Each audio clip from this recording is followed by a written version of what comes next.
Hey guys, so today I want to switch things up a bit with kind of an analysis video on the Dodge Charger and Challenger. I've already made a video talking more in depth on the future of these vehicles, so you can check that out in the top right corner. But today I mainly want to look at why the next generation continues to be pushed back and investigate the strategies that Dodge has used to keep extending the life of these vehicles, despite them basically riding on a 16-year-old LX platform. After that, I'll quickly recap what we do know about the next generation of these muscle cars. The reason I wanted to make a video like this is that I can't tell you how many times I've heard people talk about or comment how these cars are too old, or they need a refresh, or they need an updated platform really urgently. If you count the 2021 models, the Charger will be entering its 16th year of production, while the Challenger is at model year 14, basically on the same platform. So because of this, many people think that these vehicles are long overdue for a replacement, but yet they still sell very well despite their age, and they are a success for the brand. So that's why I wanted to make this video, to analyze why that is and what strategies Dodge uses to keep these older cars relevant. Now, one important factor for when the next generation will be released is when the current versions stop making Dodge money, aka when people become less and less interested and stop buying them and call for newer and more updated models. Now, people can comment all they want in the YouTube section, but if people are still buying these cars, obviously they're still interested. Currently, it does seem like the next-gen Charger and Challenger keep getting delayed on the timeline, and they're pushed back, and that's because Dodge continues to be able to make easy money on these older platforms while keeping the vehicles exciting and relevant. There's just no real urgency to need to release a new vehicle. How have they been able to do that? Well, let's take a deeper look. Just to catch you up briefly on the platform before we begin, the Charger, Challenger, and Chrysler 300 all ride on the LX platform, which was Chrysler's full-size rear-wheel drive platform introduced in 2004 for the 2005 model year. This can be traced back to the W210 generation Mercedes-Benz E-Class from 1995, and there have been minor updates like an LD platform and an LA platform, but essentially it is a 16-plus-year-old platform, and most car manufacturers will change their platforms far before that. But Dodge has kept these cars relevant by using 4 major strategies.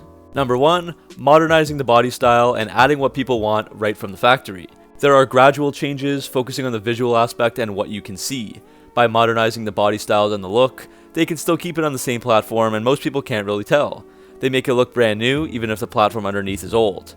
Dodge also sees what people do on the aftermarket side of things to their Mopars, and they try to offer a lot of that from the factory in the last couple years, with customization options like decals, racing stripes, blackout of hoods and roofs, new unique paint colors, or different colored paint calipers. So these are all very smart moves, as many people would take their cars straight from the factory and do these kind of options, but now Dodge just offers them instead. And that makes the car purchase a lot more exciting. You're not just getting a bland looking Challenger that you have to customize yourself, but Dodge can actually customize it for you, and you take it home looking exactly how you wanted it to. Number 2, they keep it exciting and fresh, creating new models and trim levels out of seemingly minor changes. So this is a big one where Dodge keeps adding seemingly minor details that makes it seem like there's more change than there really is. Performance hoods and fascias on most models totally changes the look and feel of these cars, and it's just a relatively minor change to the bumper and hood. For example, the performance fascias were reserved for just the SRT models previously, but then they added them to the V6s and the RTs in 2019, I believe, and that totally changes the dynamic of these vehicles and makes it feel like you're getting something a lot better and a lot cooler than even the last year model V6. And that right there will entice a lot of buyers.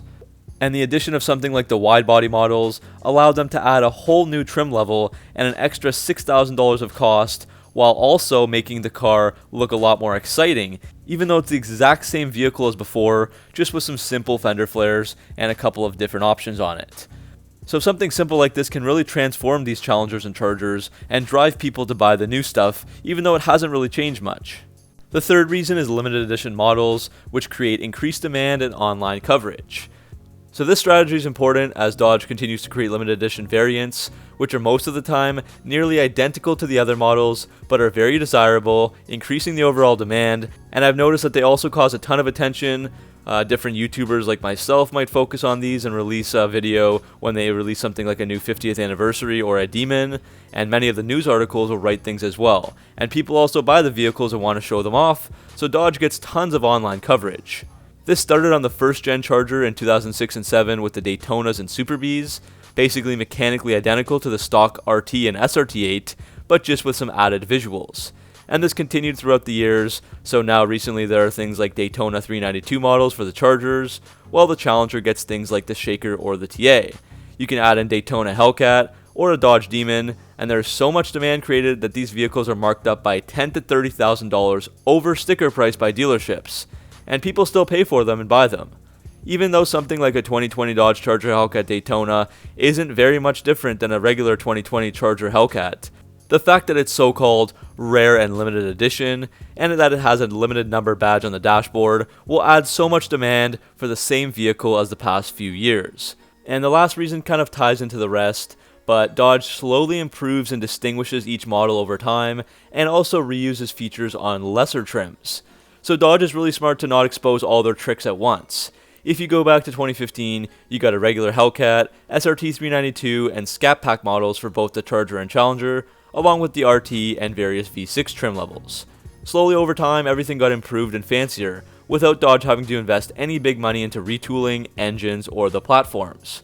To go a step further, Dodge often takes what used to be reserved for the more premium models, and then over time adds those to the lesser models to create even more appeal. What was once only available on the SRTs now is standard on the V6s and RTs, like wider 20-inch wheels, performance hoods, and fascias, transforming their visual appearance. The 392 models got things like Daytonas, Shakers, and TAs once the plain Scat Packs seemed boring. The Challenger Hellcats got a red-eye version with visual and power changes, so now the plain Hellcat is old and more demand is created for the new ones that looked just a bit cooler and had just a bit more power. Then of course the Challenger red-eye wasn't enough, so that wide body was added as well. The current Super Stock is another example for the Challenger. It's really not much different than the Demon was, and you could say Dodge is almost releasing the same vehicle again, but once again it will be highly desired, just without that crazy prestige and hype that the Demon had, and without those crazy dealer markups. So this is just one continuous cycle where Dodge constantly adds something new and relatively minor, slowly improving each trim level and reusing pieces from different trim levels over time, which creates more excitement and demand for almost the exact same thing. So now that that part of the video is over, we can look at when the next gen of the Charger and Challenger might arrive. I've talked about this in the past, but there have been so many rumors that have a release date in mind, but they've always been pushed back. First, the next gen was supposed to arrive by 2019, then 2021, now they say 2023. So this 2023 rumor comes from a possible Easter egg or a hidden clue that FCA likes to put in their press photos. When they released the photos for the 2020 Dodge Challenger, the instrument cluster showed the mileage at 2,023 miles on the odometer, which was an odd number of miles for what was supposed to be a brand new Challenger.